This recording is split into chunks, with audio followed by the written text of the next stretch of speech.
Hello மக்களே, நண்பர்களே, தோழர்களே, தோழிகளே, சகோதரர்களே, சகோதரிகளே, வணக்கம். நாங்கள் ஊட்டிக்கு போனோம். அதை பற்றி உங்களுக்கு நாங்கள் ஷேர் பண்ணோம். எங்கள் கூடயே நீங்களும் வரணும், ஓகேவா? என்ன ஒரு பிரச்சனை இருந்தாலும் அது எல்லாமே வீட்லேயே முடித்து கட்டிட்டு ஊட்டிக்குன்னு போகும்போது, ஒரு இடத்துக்கு போகும்போது சந்தோஷத்தை மட்டும் எதிர்பார்க்கணும். சந்தோஷமாக இருக்கணும், மக்களோட மக்களாக இருக்கணும், நினைத்ததை நடக்கணும் அப்படின்னு நினச்சி நம்ம நல்ல சந்தோஷத்தை எதிர்பார்க்கணும்.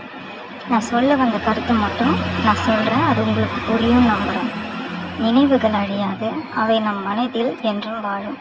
காலம் கடந்து சென்றலாம், இனிய நினைவுகள் என்றும் நம்மை விட்டு செல்லாது. சில தருணங்கள் முடிந்து விடலாம், ஆனால் அவை தந்த நினைவுகள் முடிவதில்லை. நினைவுகள் என்பது கடந்த காலத்தின் நிழல் அல்ல, அது மனதை மகிழ்விக்கும் பொக்கிஷம். ஒரு புகைப்படம் ஒரு தருணத்தை பதிவு செய்யும். நினைவுகள் அந்த தருணத்தை வாழ்நாள் முழுவதும் உயிரோடு வைத்திருக்கும். நாம் சந்தித்த மனிதர்கள் மறையலாம், அவர்கள் சந்தித்த தந்த நினைவுகள் என்றும் மனதில் நிலைத்திருக்கும். இதுவே நான் சொல்ல வந்தது. எப்போதும் மனசு அமைதியாக வச்சுக்கோங்க, ஒற்றுமையாக இருங்க, அதுவே உங்களுக்கு நல்லதாக இருக்கும். ஒருத்தர் மேலே ஒருத்தர் குறை சொல்லாமல் சந்தோஷத்தை எதிர்பார்த்து அதை சொல்ல விரும்புங்க. இதுதான் நான் உங்ககிட்ட சொல்கிறது. எது இருந்தாலும் ஓப்பனாக பேச கற்றுக்கோங்க. நன்றி, வணக்கம்.